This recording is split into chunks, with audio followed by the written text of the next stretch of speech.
cette journée grandiose que l'Éternel nous accorde les capacités et surtout le moyen de pouvoir être de ceux-là qui transmettent, de ceux-là qui donnent, de ceux-là qui font le merveille ou le service pour lequel il nous a envoyés dans ce monde. Bien-aimés, c'est une grande joie en ce jour où nous célébrons la Pâque. Oui, le diacre l'a bien dit dans l'introduction pour nous faire voir que c'est une grande joie. Oui, une grande joie. Cette joie ne peut être possible que si et seulement si tu fais partie de ceux-là qui peuvent la commémorer. Tu fais partie de ceux-là qui peuvent témoigner. Tu fais partie de ceux-là qui appartiennent dans ce témoignage de la gloire du Seigneur. Vous savez, ce que nous avons dit le dimanche passé est que ton témoignage n'est pas faux parce que les gens disent qu'il est faux. Mais le témoignage doit être vrai parce que de toi-même, tu as la certitude de ce que Dieu a fait. Tu as la certitude de ce que Dieu a commencé à faire dans ta vie. Ainsi, tu pourras te tenir au-devant des hommes pour témoigner, pour rendre gloire au Seigneur, pour l'élever parce qu'il est le véritable. Les gens peuvent chercher à étouffer ton témoignage. L'entourage peut chercher à t'éloigner de la réalité de ton témoignage. Mais si toi seul, et surtout dans ta conscience, dans ta relation avec le Seigneur, tu sais approuver, tu sais t'accrocher, tu sais encore servir le Seigneur par rapport au témoignage que tu as reçu de lui, je sais que c'est à cela que le Seigneur est vraiment content et il attend chacun de nous de pouvoir y parvenir. Bien-aimé, la vie chrétienne est un cycle, c'est-à-dire qu'il y a le début jusqu'à tel point que nous allons arriver à la fin. Et dans ce cycle, dans ce processus de la vie chrétienne, il y a des choses dont on doit se servir. Ce n'est pas qu'on doit sélectionner une partie de ce que l'on doit faire, mais on doit prendre la vie chrétienne comme étant le processus tout entier. On ne peut pas parler de la résurrection de Christ sans pour autant comprendre sa naissance. On ne peut pas aussi non plus saisir de la Pâque sans comprendre le début du ministère de Christ. Parce que la naissance, il a été né miraculeusement. Mais à sa naissance, il était abandonné. Les gens ont refusé de lui donner de la place. Il n'a pas eu le temps de naître comme le grand prince qui peut naître dans une grande maternité. Mais il était né dans une porcherie, dans une place dans l'abandon. Et là où il était, et je pense même Marie, sa mère, qui pouvait se regarder et dire, mais le Seigneur m'a parlé. Le Seigneur m'a dit que je porte le Sauveur. Le Seigneur m'a montré miraculeusement. Et je sais que miraculeusement, il m'a accordé cette grâce. Et quand elle regardait ces conditions, et surtout les conditions dans lesquelles elle a mis au monde le Seigneur Jésus-Christ, elle pouvait se poser des questions, dire, mais comment je suis en train de vivre des moments si durs? C'est la même chose dans notre vie. La promesse de Dieu est là. Tu vis la promesse de Dieu. Peut-être tu as palpé, tu es en train de toucher à la promesse de Dieu. Mais à un certain moment, tu peux te poser des questions. Mais Dieu m'a parlé, Dieu m'a dit. Mais qu'est-ce qui se fait que je puisse vivre des choses pareilles? Qu'est-ce qui fait que non, ma situation est en train d'empirer? Ce que je vis, ce que je suis en train d'expérimenter ne témoigne pas que le Seigneur est avec moi. Marie pouvait se poser des questions, mais parce qu'elle avait la certitude de ce que Dieu lui avait dit. Parce qu'elle savait qu'il y a une grâce particulière que le Seigneur lui avait donnée. Ainsi, elle pouvait continuer malgré la pression de la société, malgré ceux-là qui cherchaient à tuer l'enfant Jésus, malgré cette pression de ceux-là qui pouvaient chercher. Vous savez combien d'enfants de son âge, lorsqu'il était encore bébé, combien d'enfants ont été tués par Hérode? Et tout cela, c'était juste parce qu'il y a une promesse. Oui, la promesse du Seigneur, l'accomplissement de la promesse du Seigneur, la révélation de notre Seigneur ne vient pas dans un paquet dont on a toujours besoin. On ne peut pas l'attendre seulement dans le paquet dont on est en train d'imaginer. Tu penses peut-être que la bénédiction de l'Éternel viendra comme un cadeau qu'on dépose sur la table. Mais non, la bénédiction de l'Éternel ne viendra pas selon la pensée que nous avons. Mais elle viendra selon la révélation que le Seigneur veut et surtout ce qu'il veut accomplir dans notre vie. Et à un certain moment, tu te dis, je sais, je priais le Seigneur, je demandais à Dieu de me donner, de me faire du bien. Mais qu'est-ce qui fait que ce que j'attends, je ne l'obtiens pas? Or, le Seigneur veut qu'après avoir prié de tout ce que tu lui as demandé, il a déjà préparé un chemin sur lequel tu dois obtenir. Et ce chemin-là n'est pas le chemin qui est dans notre pensée. Nous parlons de la part du Seigneur. Tu as la décision d'orienter, de déterminer ta destinée. C'est à toi seul. Tu es la seule personne qui a la décision. Tu as la décision d'orienter et de déterminer ta destinée. Si toi, tu ne prends pas la décision d'orienter et de déterminer ta destinée, si le Seigneur a déjà accompli sa mission, il a déjà fait ce qu'il fallait faire, mais c'est à toi de comprendre comment le célébrer, comment marcher à l'accomplissement de ce que Dieu veut, à l'accomplissement de ta destinée. Beaucoup de personnes se sont perdues, se sont éloignées de leur destinée. Pourquoi? Parce que leur décision n'était pas la bonne. Pourquoi? Parce que ces personnes n'étaient pas déterminées. Nous savons, quand on vient dans l'accomplissement, où on veut vivre l'accomplissement de la parole du Seigneur, il faut avoir la détermination. La détermination veut dire, dans les moments difficiles que tu peux connaître, dans les tempêtes, dans les pressions de la société, dans des situations que tu peux rencontrer dans la vie, je pense, si tu es déterminé avec le Seigneur, tu y parviendras. Supposons par exemple que Marie arrivait à un certain moment à abandonner tout ce que le Seigneur lui avait dit. Toutes ces promesses que le Seigneur lui avait parlé. La visitation de l'ange. Et arrive à un certain moment, elle se dit, non, cette grossesse, je vais avorter cet enfant. Ou je vais tuer cet enfant. Ou elle pouvait abandonner tout ce qu'elle voulait faire, ne voulant pas cet enfant-là. Et là, la destinée ne pouvait pas venir par son chemin. Mais lorsque le Seigneur te choisit et a un besoin d'accomplir quelque chose, il vient par ton chemin.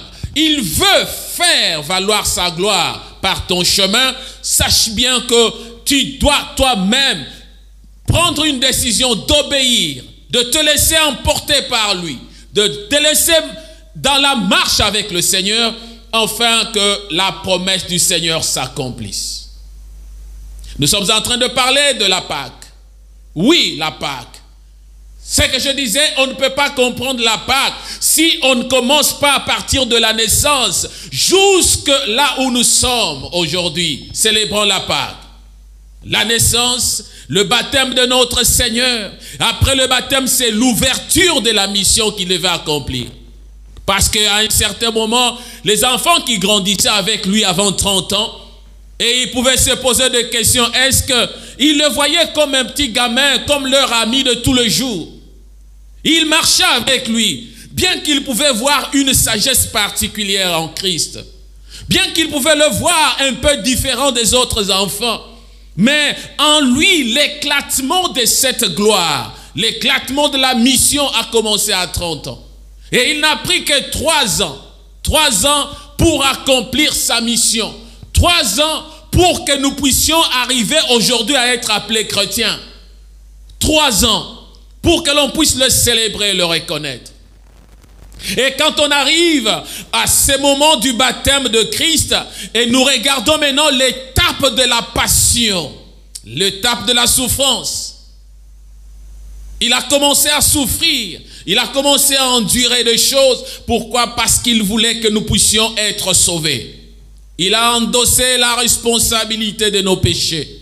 Il s'est chargé de nos péchés. Il a accepté de se faire le substitut de notre être. Il a pris en charge et il est en train de marcher, il est en train de souffrir. Mais dans cette étape de la passion, c'est là où nous regardons qu'il y a ce que l'on appelle le sacrifice suprême, la rédemption. Dans la rédemption, on regarde ce qu'il est en train de faire, ce qu'il est en train d'accomplir. Et c'est là, alors on verra que non, il arrive qu'il est crucifié à la croix. Et de la croix, il est mis dans le tombeau. Du tombeau, et on retrouve qu'il est ressuscité d'entre les morts. Et dans la résurrection entre deux morts, il commence à se faire visiter parmi les disciples de temps en temps, leur parler pour achever les paroles qu'il leur avait dites. Alors, il arrive l'ascension de notre Seigneur. Il est élevé, il est monté. Et lorsqu'il est monté, lorsqu'il dit, dans Jean, il dit, il est préférable que je m'en aille, enfin que je vous envoie le Consolateur. Et le temps du Consolateur arrive, il vient maintenant pour sceller sa parole par la présence du Consolateur. C'est ça le cycle complet, le processus complet qui peut faire que nous sommes chrétiens. Tu ne peux pas te dire chrétien seulement parce que tu crois à la naissance du Christ. Non, tu n'es pas chrétien. Là, tu es un chrétien à moitié. Ou presque pas un chrétien. Mais un chrétien est celui qui comprend le processus complet de notre Seigneur. Né miraculeusement, conçu miraculeusement, et il est parti auprès du Père et nous a envoyé le Saint-Esprit, le Consolateur. Et quand on met le tout en bloc, on comprend et on peut maintenant saisir cette partie qu'on appelle la partie de la Pâque, ou en général parler de la rédemption, qui est la mission suprême qu'il est venu accomplir. Matthieu le chapitre 27. Nous comprenons cette histoire qui commence et par où elle est en train de commencer. Au verset 62, la Bible nous dit, le lendemain qui était le jour après la préparation, les principaux sacrificateurs et les pharisiens allèrent ensemble auprès de Pilate et dirent, « Seigneur, nous nous souvenons que cet imposteur a dit, quand il vivait encore, après 3 jours je ressusciterai. Ordonne donc que le sépulcre soit gardé jusqu'au 3e jour, afin que ses disciples ne viennent pas dérober le corps et dire au peuple, il est ressuscité de mort. Cette dernière imposture serait pire que la première. Pilate leur dit, vous avez une garde, allez, gardez-le comme vous l'entendrez. Ils s'en allèrent et s'assurèrent du sépulcre au moyen de la garde. Après avoir scellé la pierre, et voici, il y eut un grand tremblement de terre, car un ange du Seigneur descendit du ciel, vint rouler la pierre et s'assit dessus. Son aspect était comme l'éclair, et son vêtement blanc comme la neige. Les gardes tremblèrent de peur, et devinrent comme morts. Mais l'ange prit la parole et dit aux femmes, pour vous, ne craignez pas, car je sais que vous cherchez Jésus qui a été crucifié. Il n'est point ici, il est ressuscité, comme il avait dit. Venez, voyez les lieux où il était couché, parce que le lieu là était vide.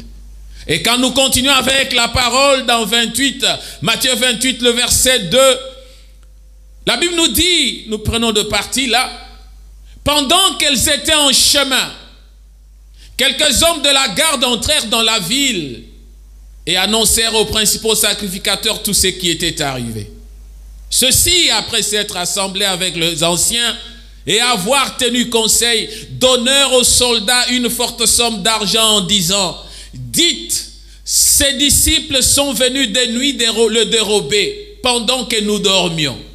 Et si le gouverneur l'apprend, nous l'apaiserons et nous tirerons de la peine. Nous vous tirerons de la peine.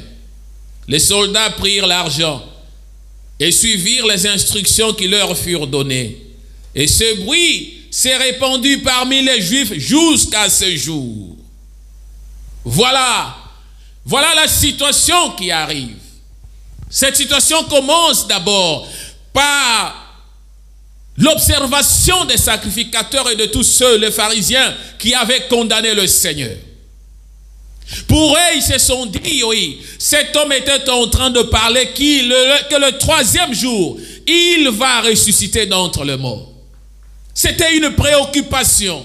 Comment étouffer cette information? Comment empêcher que cet homme puisse ressusciter le troisième jour? Et après l'avoir condamné, après l'avoir crucifié, et la Bible nous dit le lendemain, avant le jour de la préparation de la Pâque, c'est ainsi que tous rassemblés, ils cherchaient comment étouffer, empêcher l'action de la résurrection. Oui, en empêchant l'action de la résurrection, qu'est-ce qui arrive? Ils se sont chargés de la garde. Ils ont placé le garde. Ils sont allés auprès de Pilate pour avoir une sécurité particulière de la tombe. Oui, ils sont allés, ils ont gardé la tombe, ils ont fait ce qu'ils voulaient faire, et en protégeant la tombe, ne sachant pas ce qui devait arriver. Et la Bible nous dit, il y a eu le tremblement a secoué, et après ce tremblement-là, la pierre qui était déposée au devant de la tombe a été enlevée. Et il surgit qu'il y a des femmes qui viennent, les femmes qui attendaient, qui cherchaient le Seigneur. Et ces femmes, quand elles arrivent au devant de la tombe, et le tombeau était vide, et l'ange qui était témoin de cette affaire leur dit, je sais que vous cherchez Jésus. Le tombeau est vide, il n'est plus ici, il est ressuscité. Mais tout cela, les gardes qui étaient placés, qui assuraient la sécurité pour empêcher la résurrection, n'ont pas pu empêcher la résurrection. Oui, tu as la décision d'orienter, de déterminer ta destinée. Tu as cette décision. Et il s'est fait maintenant que le Seigneur a été célébré lorsqu'il a ressuscité d'entre les morts. Eux, ils étaient là le troisième jour.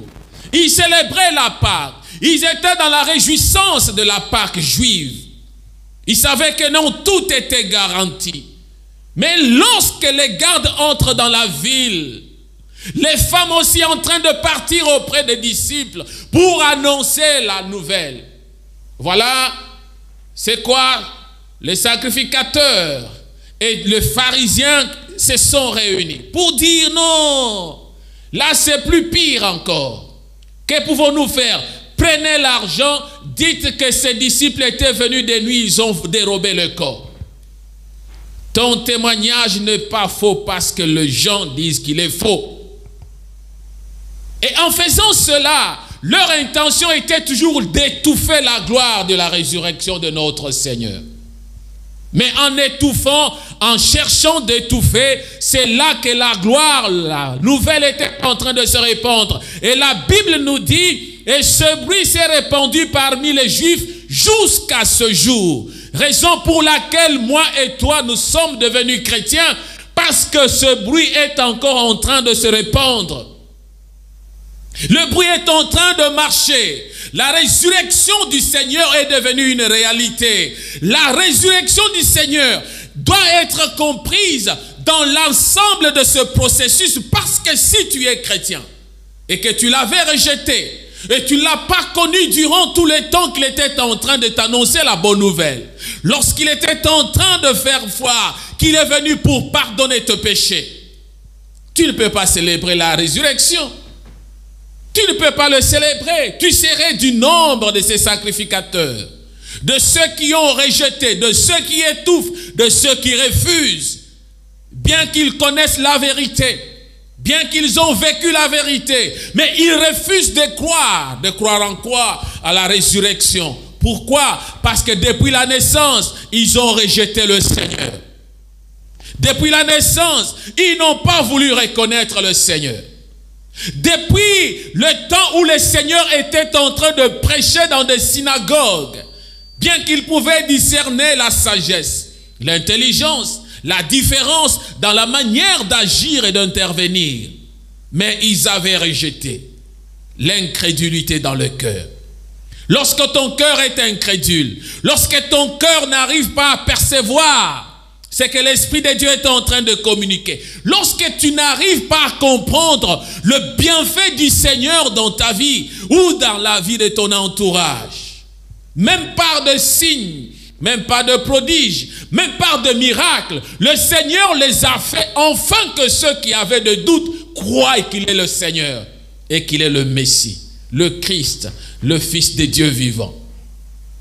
L'incrédulité des hommes qui ne veulent pas croire, l'incrédulité de ceux-là qui font partie de sacrificateurs, de pharisiens, de juifs qui étouffent la gloire du Seigneur. Même si vous étouffez la gloire du Seigneur, mais la force du Saint-Esprit, l'action de la gloire du Seigneur se manifestera toujours dans la vie. Le Seigneur s'en chargera. Par moments, le Seigneur n'a pas besoin des hommes pour proclamer sa gloire. Par moments, oui. Parce que lorsqu'il veut faire retentir une chose, la ville était scellée. Les gardes sont sortis pour donner une désinformation de l'action. Mais malgré ça, la Bible nous dit, les bruits se répandirent partout, partout. Et toute la ville était au courant, tout le pays était au courant. Et jusqu'à ce jour, nous sommes en train encore de célébrer ce bruit-là. Le bruit qui a couru depuis des années, depuis des temps, il y a plus de 2000 ans. Et nous comprenons que c'est le même bruit qui est en train de retentir jusqu'à ce jour. Et si et seulement si tu crois à la véracité, tu crois à la gloire, à la grandeur, à la puissance, à la personne de Jésus-Christ. Oui, Jésus-Christ est Seigneur, c'est vrai. Il est le Sauveur, c'est une réalité. Et lui-même est Dieu. C'est ça, c'est en quoi nous devons croire. Bien-aimés, un bon chrétien doit saisir l'ensemble des éléments qui caractérisent sa foi. Quels sont les éléments qui caractérisent ta foi? C'est ce que nous sommes en train de parler comme ce cycle. Et l'humanité tout entière, mes bien-aimés, se caractérise en 3 étapes. Quand nous regardons ce qui s'est fait, ce qui est en train de se faire, nous saisissons, nous comprenons que l'humanité tout entière se caractérise en 3 choses. La première, c'est la création. Oui, le Seigneur, le Dieu de gloire, il a créé. Dieu a trouvé qu'il était bon de créer l'homme, de créer l'humanité, de créer tout ce qu'il fallait créer. Et il a créé l'homme à son image et lui a donné la liberté et le choix. C'est pourquoi dans le jardin d'Éden, l'homme ayant cette liberté de nommer les arbres, de nommer les oiseaux, de nommer les animaux, il avait cette liberté, il avait le choix. Et le Seigneur lui a dit, voilà, il y a le bien à faire, il y a le mal à éviter. Tu peux te servir de toutes choses, mais voilà ce qui est interdit. C'est ça la création. Et l'Éternel, après avoir fait le travail, la Bible nous dit, il trouva que tout était bon. En approuvant que tout était bon, c'était juste pour faire voir à l'homme que non, tout est bon parce que je te donne la responsabilité de continuer à agir. Tu es libre de te déplacer. Tu es libre de tes mouvements. Je t'ai donné la création. Je t'ai donné la nature. Je t'ai donné une femme. J'ai créé une femme à côté de toi. Mais l'homme a trouvé que cela n'était pas suffisant. La deuxième chose qui caractérise l'humanité tout entière, c'est la chute. Voilà cette liberté de l'homme. La liberté que le Seigneur nous a donnée amène maintenant à la chute. Et dans la plupart des cas, même dans des couples, même dans des familles, nous savons, si tu veux amener quelqu'un à pouvoir pécher, à pouvoir tomber dans le piège, dis-lui de ne pas toucher quelque chose. Lorsque le Seigneur a dit, tu vas tout manger, tu as la liberté de tout faire, mais ne touche pas à ceci. Et l'homme était curieux, le diable est entré dans la pensée de l'homme, de la femme surtout, pour pouvoir dire à la femme, mais pourquoi il t'interdit de toucher ça? Regardez dans le couple, regardez dans la famille, lorsque tu dis à ton époux, à ton épouse, à ton enfant, tu dis ne touche pas à ceci. il sera toujours tenté de le faire. Il sera toujours tenté d'y parvenir. Pourquoi? Parce que c'est ça, ce qu'on appelle les ruses du diable. Il veut que là où on interdit, que l'on puisse aller au fond pour détruire, afin de pouvoir briser la loi. La chute de l'homme. Pourquoi la chute? L'homme a trouvé que non, les restrictions du Seigneur, bien qu'il m'a donné la liberté, ces restrictions, je ne peux pas le suivre. Il faut que je puisse faire ce que Dieu interdit. Et c'est ça la chute. Mais à cause de cette chute, nous arrivons à la troisième, ou aux troisième caractéristique de l'humanité, qui est la rédemption. La rédemption, pourquoi? Le Seigneur Dieu a trouvé que non, ce que je vois, ce que je fais, c'est le projet, le plan pour lequel j'avais créé l'être humain. L'homme ne l'a pas respecté. Mais je regarde que la mort est en train de venir. Bien que j'aie couvert la nudité de l'homme en immolant, en tuant une bête et couvrir sa nudité, mais je trouve que c'est insuffisant. Bien qu'il pouvait y avoir des ablutions pour la couverture de péché, mais je trouve que c'est insuffisant.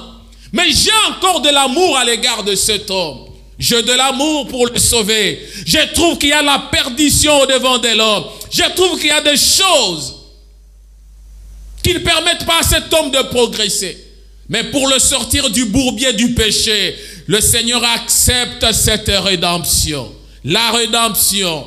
La Bible nous dit dans Hébreux le chapitre 9, et il est entré une fois pour toutes dans les lieux très saints, non avec le sang de bouc et de veau, mais avec son propre sang, ayant obtenu une rédemption éternelle.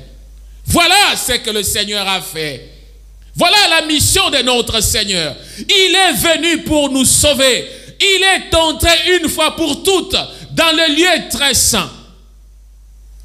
Pourquoi? C'est juste pour me sauver, pour te sauver. Parce qu'il a regardé que le sang de veau, le sang de bouc, tout ce qui pouvait être offert à l'autel en sacrifice n'était plus encore suffisant. Il a fallu qu'il vienne. Il a fallu qu'il puisse se sacrifier. La rédemption qui est le rachat par le sacrifice suprême. Et en ça, on voit l'amour de Dieu. L'amour de Dieu pour ceux qui croient en lui. L'amour de Dieu pour ceux qui se confient en lui. Tu as la décision d'orienter et de déterminer ta destinée. Mais pour déterminer ta destinée, il faut que tu crois. Tu crois en quoi? À la rédemption. Pour orienter ta destinée, tu dois prendre la décision de pouvoir servir ce Seigneur, de t'approcher de ce Seigneur, parce qu'il est venu, il s'est offert, il s'est donné, une fois pour toutes, juste pour te sauver, pour me sauver. Mais si toi tu refuses d'y croire, tu refuses de tourner le regard au-devant de lui, là il y a un problème, et le problème devient sérieux. Ne sois pas du nombre des sacrificateurs. Ne sois pas du nombre de ceux qui ont rejeté le Seigneur. Ne sois pas du nombre de ceux qui refusent le témoignage de la gloire, surtout de la résurrection de notre Seigneur. La Pâque. Oui, la Pâque. Le passage d'une étape à une autre. Nous célébrons la Pâque, qui est la résurrection de notre Seigneur. Nous célébrons la Pâque qui est la gloire, le passage de l'humiliation, le passage de la souffrance, le passage de tout ce qu'il a enduré sur la croix pour pouvoir parvenir à se faire le substitut de notre vie, pour nous donner la gloire, pour nous donner la vie, pour pouvoir nous permettre de bénéficier de ce salut. Nous sommes dans Romains le chapitre 6. Romains le chapitre 6, le verset 3, la Bible nous dit: ignorez-vous que nous tous qui avons été baptisés en Jésus-Christ, c'est en sa mort que nous avons été baptisés.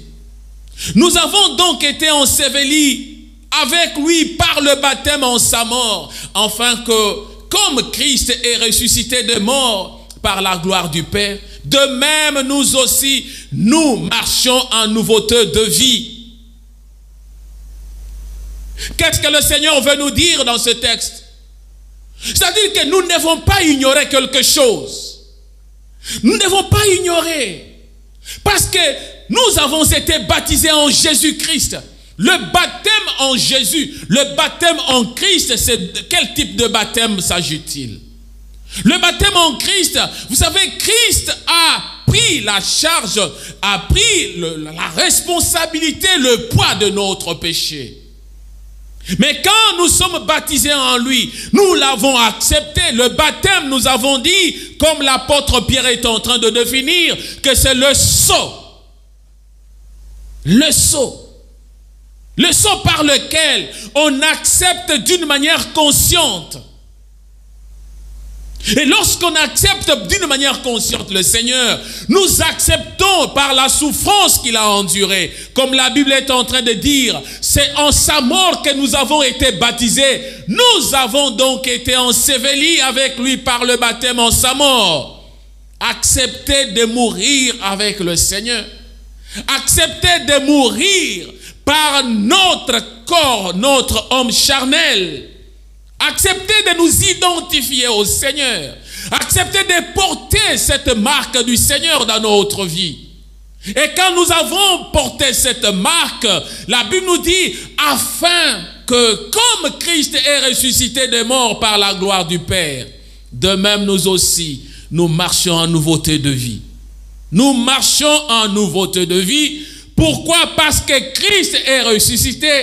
Et nous aussi, comme nous sommes morts par Christ, nous sommes morts avec nos péchés dans la mort de Christ. Nous devons ressusciter en revêtant, en marchant comme dans une nouveauté de vie, en changeant, en nous revêtant d'un homme nouveau. La Bible nous dit, en effet, si nous sommes devenus une même plante avec lui par la conformité à sa mort, nous le serons aussi par la conformité à sa résurrection. Sachant que notre vieil homme a été crucifié avec lui, afin que le corps du péché fût détruit, pour que nous ne soyons plus esclaves du péché, car celui qui est mort est libre du péché. Nous devons avoir une identification dans la résurrection du Seigneur. Nous devons nous identifier dans la résurrection. Nous sommes morts par nos péchés et nous sommes ensevelis, nous sommes enterrés. Nous avons enterré ce vieil homme, l'homme du péché, et nous ressuscitons avec Christ pour marcher en nouveauté de vie. Et cette nouveauté de vie ne dépend que de la décision que tu prends pour orienter et pour déterminer ta destinée. Lorsqu'on prend la décision de suivre le Seigneur, là, on arrive à une dimension de ne pas livrer nos membres au péché comme des instruments d'iniquité. Nous devons arriver à nous donner nous-mêmes. Nous nous donnons comme étant des serviteurs, comme étant des êtres vivants avec le Seigneur, ceux-là qui sont morts avec Christ et qui ressuscitent avec Christ pour la gloire de son nom. Pourquoi? Parce que nous avons crucifié, nous avons détruit, nous avons abandonné le mal, nous avons compris le chemin de la rédemption de notre Seigneur. Et nous nous offrons comme membres, comme des instruments de justice pour Dieu. Nous nous approchons du Seigneur pour dire que le Seigneur prenne place dans notre vie. Être baptisé en Jésus en sa mort. Être enseveli avec lui par le baptême en sa mort. Afin que la résurrection du Christ nous permette de marcher en nouveauté de vie. Nous regardons ces choses, mes bien-aimés. Je suis chrétien, pourquoi? Parce que j'ai accepté le Seigneur. J'ai accepté la rédemption. J'ai accepté que lui est venu pour me pardonner. J'ai accepté que lui est venu pour laver mes péchés. Je n'ai plus encore d'autres sacrifices à faire.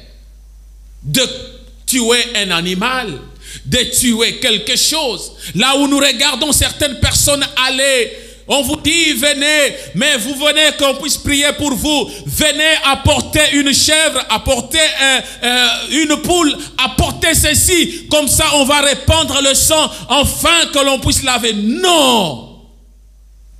La Bible nous dit, lui est entré une fois pour toutes. Ce n'est plus encore de ce sang-là. Ce n'est plus encore de ces choses-là qui peuvent nous donner la vie, l'identification dans la vie du Christ pour être ressuscité avec lui. La décision est quelque chose d'une grande importance dans la vie chrétienne. Si toi qui es chrétien, tu ne sais pas encore prendre une décision, tu ne sais pas encore t'accrocher au Seigneur, tu ne sais pas encore marcher avec le Seigneur, tu ne sais pas encore t'orienter dans la dimension de la compréhension de l'œuvre de la croix de notre Seigneur. Là, ta foi, c'est une foi qui est à moitié. Ce n'est pas ce que le Seigneur demande. C'est une foi qui est morte. Ce n'est pas une foi que le Seigneur attend de nous. Et là, nous devons comprendre que la création, la chute et la rédemption marchent en harmonie. Parce qu'on ne peut pas parler de la rédemption. Dans la rédemption, c'est là où on trouve le paquet. Dans la rédemption, il y a un paquet. Quel paquet? Le paquet de la résurrection, le paquet de l'ascension, le paquet de la dispensation du Saint-Esprit. On voit ça dans la rédemption. Le sacrifice qu'il a enduré sur le chemin de la croix. Et quand nous regardons que la création, la chute et la rédemption, il y a une harmonie, c'est parce qu'on ne peut pas parler de la rédemption sans la chute. Pour parler de la rédemption du venu du Messie. Il est venu pourquoi? Parce que l'homme a chuté. Parce que nous sommes des pécheurs. Parce que Dieu a trouvé qu'en nous, il y a le défaut qu'il faut corriger. Son amour, la Bible nous dit dans Jean 3,16, car Dieu a tant aimé le monde, qu'il a envoyé, qu'il a donné son Fils unique, afin que quiconque croit ne périsse point. Et là, nous regardons que l'amour de Dieu se manifeste dans la rédemption. L'amour de Dieu se manifeste dans ce que Dieu a donné. Il a aimé le monde. Oui, Dieu a aimé le monde. Mais la distinction, la différence, c'est pour celui quiconque croit. C'est là la décision. C'est là la décision pour obtenir de Dieu quelque chose. C'est là la détermination de notre foi. Parce que je crois en lui. Je l'ai accepté. Je marche avec lui. J'ai cru en Dieu, c'est-à-dire je crois en cette rédemption. Il est venu pour me racheter. Mais lorsqu'il est venu pour me racheter, je comprends qu'on ne peut jamais parler de la création si on n'a pas compris la résurrection. On ne peut pas parler de la résurrection si on n'a pas compris la rédemption. Et vice-versa, il y a l'harmonie dans le processus de notre foi.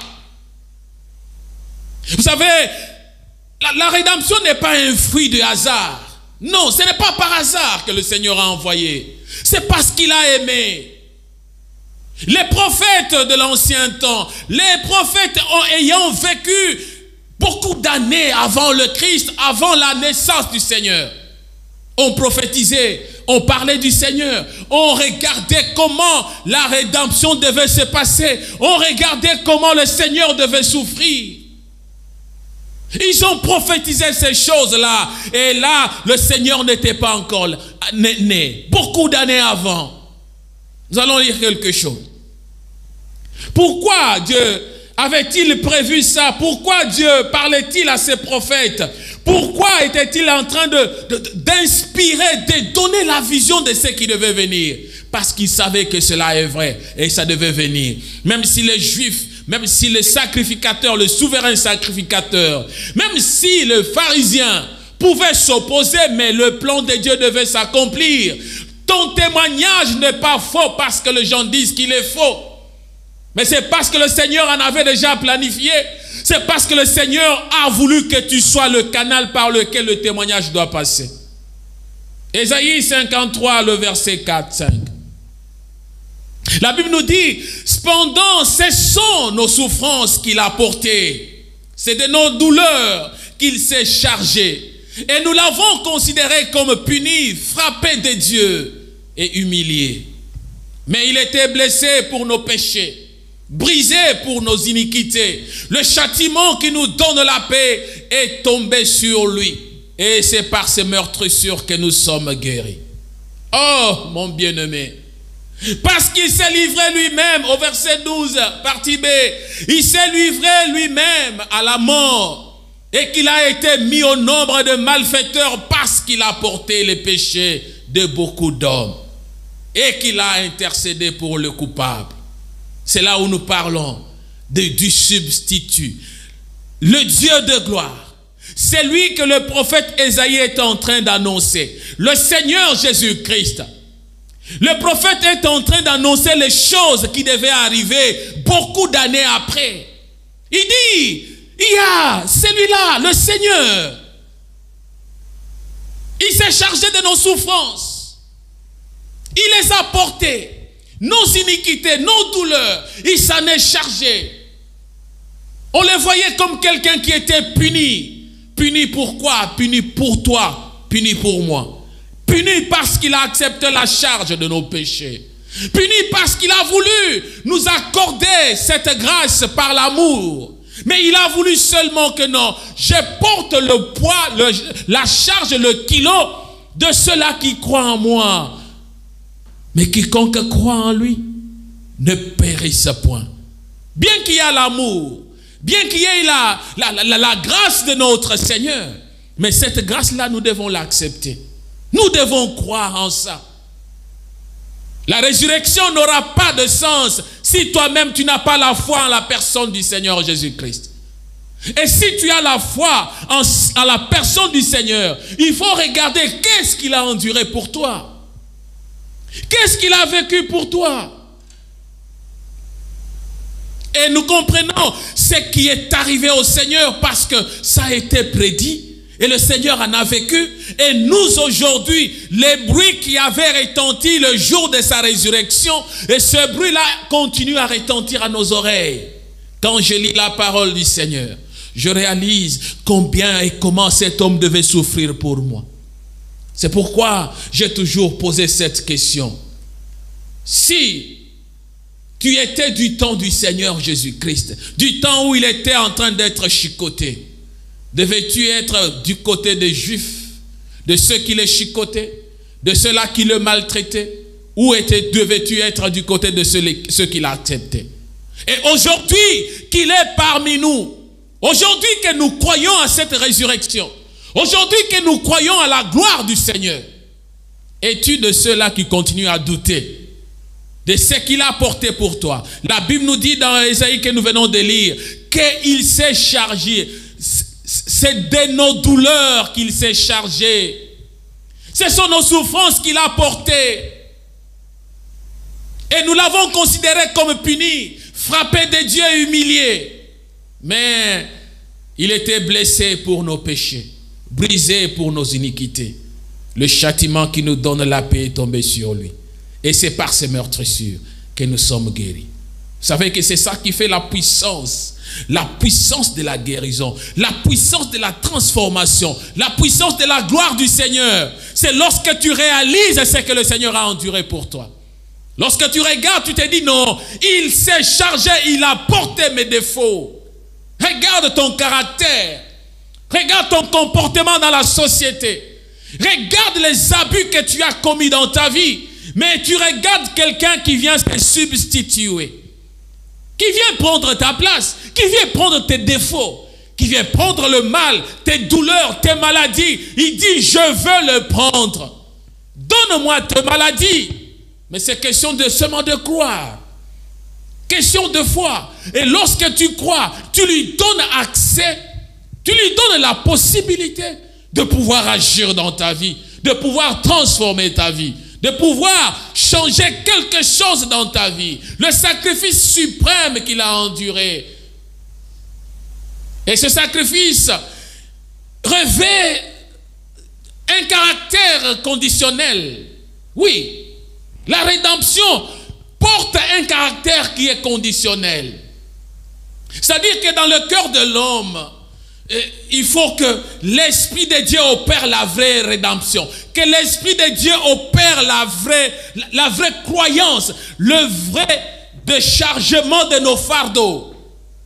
Il faut que dans le cœur, l'œuvre du Saint-Esprit puisse œuvrer, afin que tu comprennes que tu dois te débarrasser de ces choses. et qu'il y a quelqu'un qui est en train de les attendre pour le prendre. Donne-moi ton kilo, donne-moi tes défauts, donne-moi tes charges, donne-moi tout ce que tu as porté. Et quand je le porte, je vais t'amener au salut, je vais t'amener à comprendre quelque chose de bien. La rédemption ne s'impose pas inévitablement comme une loi de la nature. Ce n'est pas comme une constitution.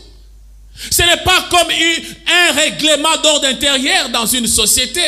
Mais non. Mais par contre, la rédemption, nous devons la comprendre comme un fait de foi. Donc il faut croire. Il faut accepter. Il faut réaliser cela qu'il y a quelqu'un qui a souffert à ta place. Il faut réaliser cela qu'il y a quelqu'un qui s'est chargé de tes souffrances. Parce que si tu n'arrives pas à le réaliser, tu seras un chrétien survolant. Tu survoles. Tu n'as pas de pied là où le Seigneur t'attend. Tu ne comprends pas ce que le Seigneur veut faire.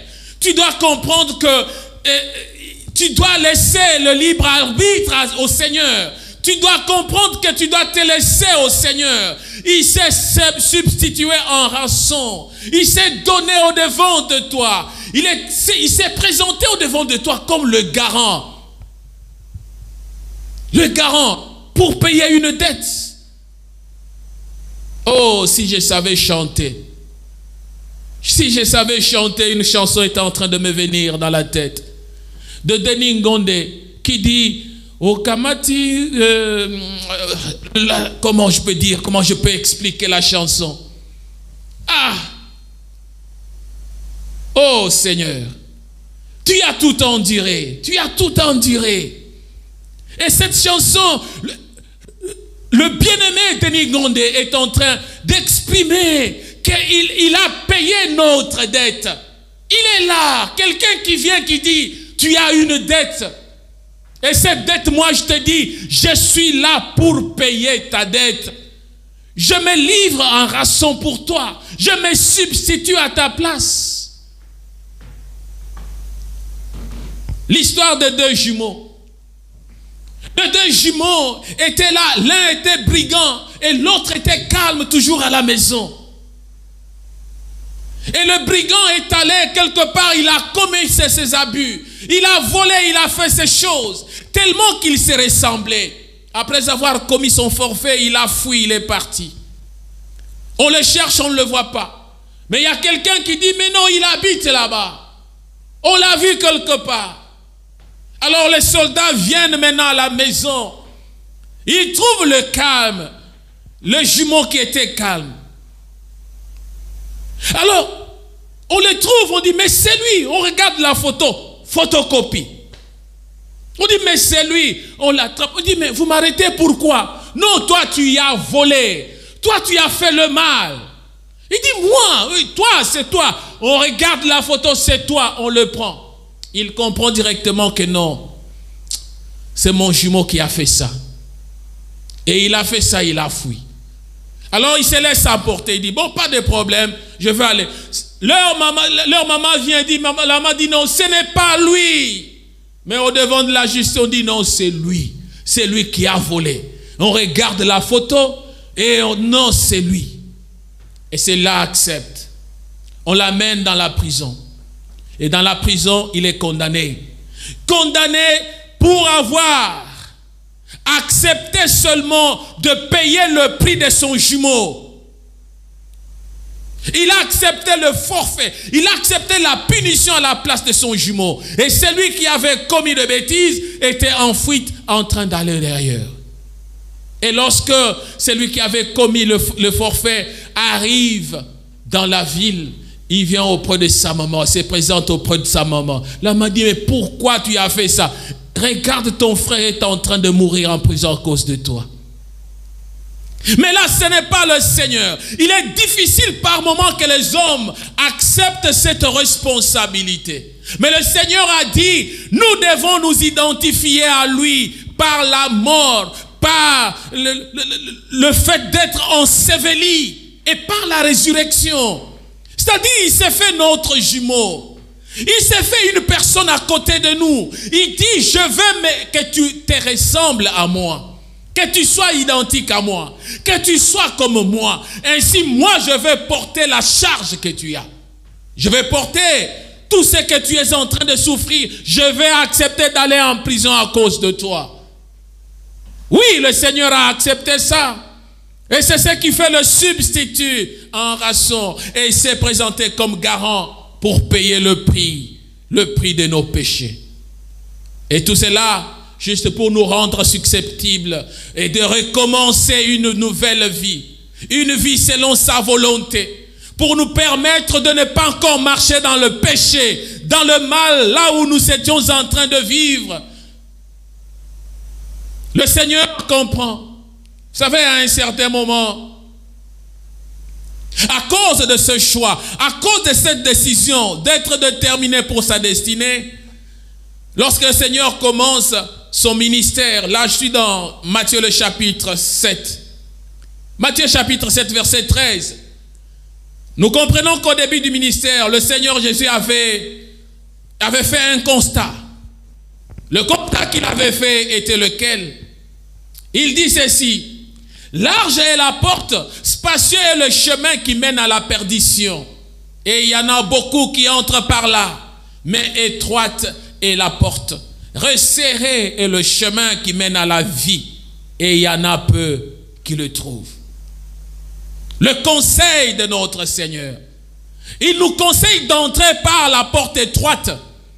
Il nous dit il y a une porte étroite et il y a une porte qui est large. La porte large amène à la perdition. La porte qui est large, la porte qui est ouverte, la porte qui est spacieuse amène à la perdition. Mais la porte qui est étroite, qui est serrée, resserrée, c'est elle qui amène à la vie. Et il conseille, il dit, entrez par la porte étroite. Pourquoi? Parce qu'on ne peut pas s'attendre que quand on vient dans le Seigneur, c'est comme quelqu'un qui marche sur le boulevard. Non, mes bien-aimés. Non, il nous dit, la porte est resserrée. Mais il y en a peu qui trouvent cette porte. Et c'est pourquoi nous disons, ta décision, tu as une décision d'orienter et de déterminer ta destinée en choisissant la porte qui est resserrée. Là où beaucoup de gens ne veulent pas aller. Là où les gens sont sélectionnés. Si on peut regarder du nombre de ceux-là qui disaient, qui criaient, condamnez-les, libérez Barabbas. Condamnez-les, libérez Barabbas. Si on regarde ceux qui étaient autour, il y avait beaucoup de gens qui avaient choisi la porte qui est large. Pour dire que nous aimons bien que ce voleur-là, bien qu'il soit voleur, bien qu'il ait commis de bêtises, de forfaits, nous acceptons encore que cet homme-là soit là. Mais la petite porte resserrée qui demandait la foi, les gens l'ont rejeté. La Bible nous dit, ils l'ont rejeté. Nous l'avons rejeté. C'est pourquoi le message éclatant et patent de l'apôtre Pierre dans Actes le chapitre 2, lorsqu'il parle aux enfants et au peuple qui était réunis, lorsqu'il leur dit, vous l'avez condamné, vous l'avez tué, lui qui était innocent, il n'avait rien fait de mal. Mais le peuple commence maintenant à prendre conscience. Et ceux qui prennent conscience, ils se rendent compte que non, nous avons commis une bêtise. Bien-aimés, le temps de prendre conscience. Le fait d'être à l'église n'est pas le fait de croire au Seigneur. Le fait d'être à la prière, d'être connecté, ce n'est pas cela ce que le Seigneur attend de nous. Ce n'est pas cela la décision qui va t'orienter. Ce n'est pas cela la détermination. Mais la détermination, c'est dans le cœur. Là où le Seigneur cherche le cœur, il veut entrer dans le cœur. Il veut pénétrer dans le cœur. Une fois que l'on décide d'entrer par cette porte étroite, là on doit comprendre alors le sens même de la rédemption. Le sens même du sacrifice suprême que le Seigneur a enduré. Le sens même de cette Pâque que nous sommes en train de célébrer. Tant qu'on n'a pas encore compris que nous devons faire un choix. Nous devons choisir la porte qui est étroite. Là, il y a un problème. Bien-aimé, le Rédempteur qui est notre Seigneur a fait à la place de l'homme ce que l'homme ne pouvait pas faire de lui-même. Il a tout accompli à notre place.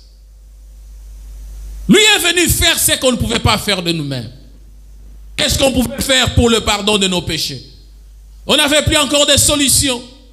Les ablutions, le bête, tout cela était passé. Appartenait au passé. Mais lui est venu faire ce que l'homme ne pouvait pas encore faire de lui-même. Parce que nous savons une chose, qu'il n'est pas au pouvoir de l'homme de se racheter lui-même. L'homme ne peut pas se racheter lui-même. Il faut qu'il y ait celui qui va le racheter. Il faut qu'il y ait celui qui doit le délivrer de cette emprise de l'ennemi Satan. Il faut qu'il y ait quelque chose. Même si l'homme éprouve la volonté de le faire, le péché rend l'homme impuissant, incapable. Pourquoi? Parce qu'il a perturbé la source qui doit le libérer. À cause du péché. C'est pourquoi, en lisant ce verset que nous avons lu dans Romains, nous comprenons ce que le Seigneur nous dit. En nous identifiant en lui, nous devenons une même nature. Nous sommes ensevelis, nous sommes ressuscités avec lui. Pourquoi? Parce qu'il faut que nous puissions marcher en nouveauté de vie avec lui. En revêtant l'homme nouveau. Quel est l'homme nouveau que tu as revêtu? Quel est l'homme nouveau que tu as revêtu? Ta décision. Oui, par ta décision, tu dois arriver à l'affranchissement. Tu dois arriver à la délivrance. Par ta décision, tu dois arriver à ce que le Seigneur veut. Mais il ne suffit pas seulement de prendre la décision, mais il faut être déterminé dans la décision. Je me souviens quand j'étais encore fumeur et buveur. Je prenais des décisions pour abandonner la cigarette. Je prenais des décisions pour abandonner l'alcool. Mais je le prenais selon moi-même. Oui, une décision personnelle je prends. Je dois abandonner. Mais je n'avais jamais abandonné. Parce qu'à chaque moment que je prenais la décision, et c'est à cela que je voyais les amis avec lesquels on buvait, qui venaient, qui nous amenaient dans le bas, qui nous amenaient de plus en plus à revivre ce que je prenais la décision d'abandonner. Mais lorsque j'ai compris une chose, lorsque j'ai compris qu'il ne suffit pas seulement de prendre la décision, mais il faut être déterminé. Alors, j'ai pris la décision en associant Dieu. J'ai été déterminé de marcher avec le Seigneur. C'est à cela que j'ai pris la délivrance et j'ai reçu ma délivrance. Bien-aimé, je n'ai cessé de dire une chose. Là où je donnais mon témoignage, là où j'allais à l'église avec des cigarettes dans des poches, ivre, soulard. Et tu arrives, tu es là, tu as pris la décision la veille que tu ne dois pas boire. Mais le week-end, tu trouves que non, là c'est une opportunité d'encore fumer, de pouvoir boire. Quand tu vas dans le football loisir, tu dis que c'est une opportunité. Mais lorsque j'ai appris à associer Dieu dans ma décision, à être déterminé de marcher avec lui, à m'identifier avec le Seigneur, c'est à cela que la délivrance est venue. C'est à cela que ma délivrance était réelle. La Bible nous dit dans Romains 8:1 qu'il n'y a plus de condamnation pour ceux qui sont en Jésus-Christ.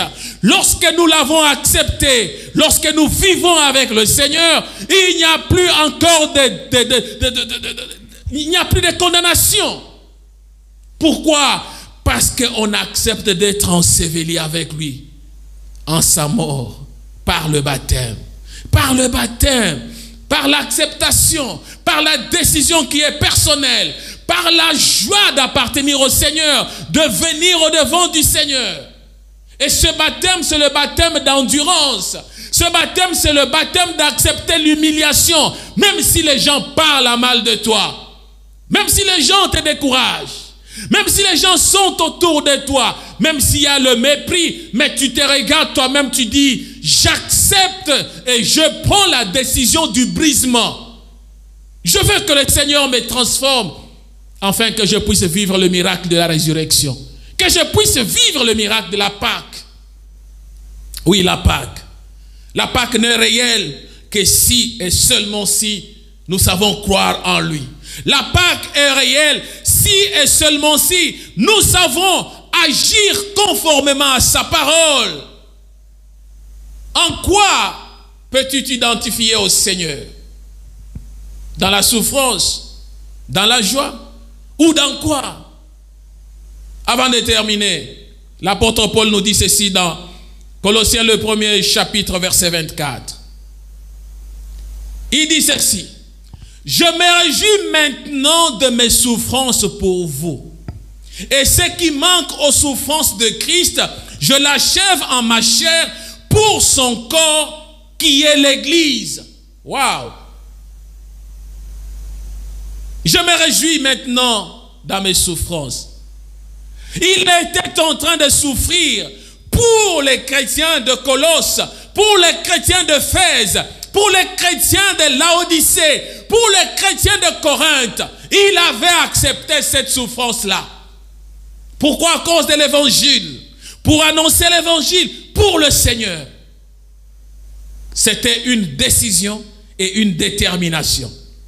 Bien qu'il était sous la pression de la souffrance, il persévérait.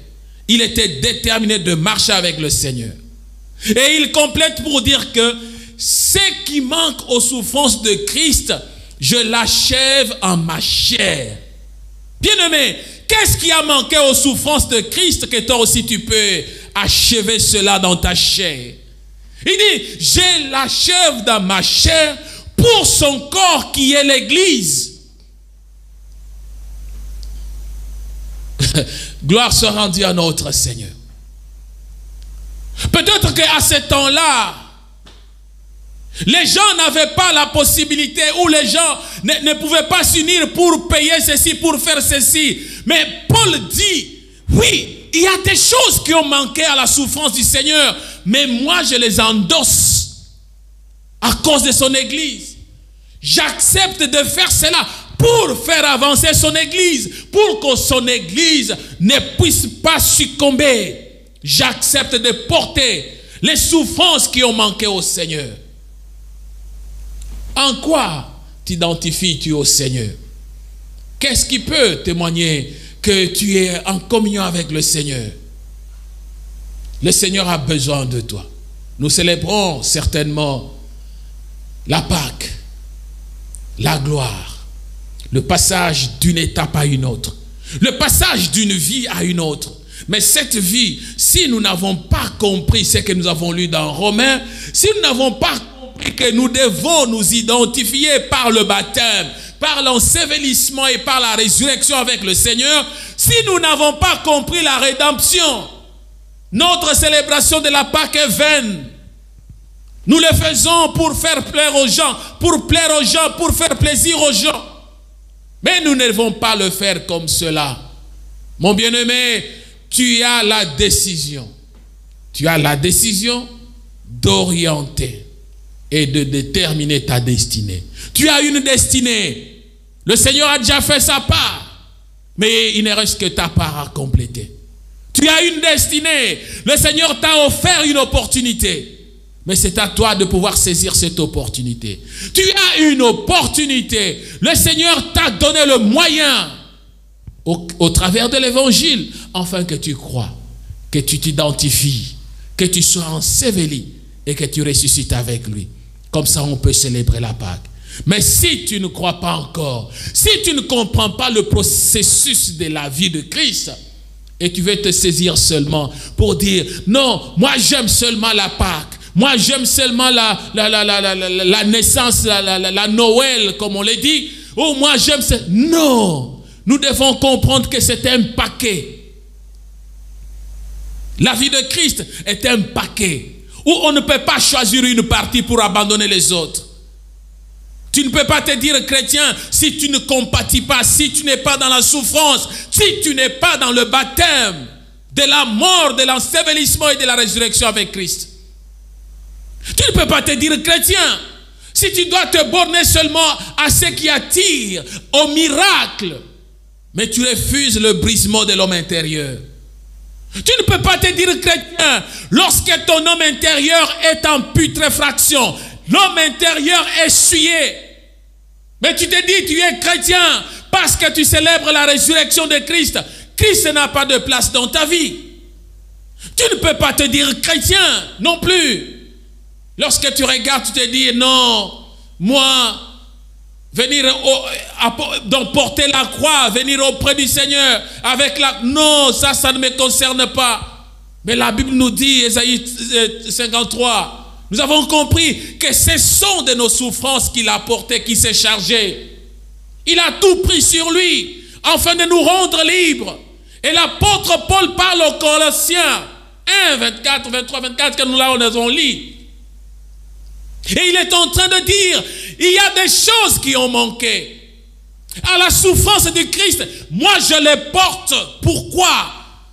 À cause de l'Église. Pour apporter quelque chose dans l'Église. Pour apporter quelque chose dans la vie de l'Église. Mon bien-aimé, qu'est-ce que tu fais? Christ est parti, il nous a laissé l'Église. Oui.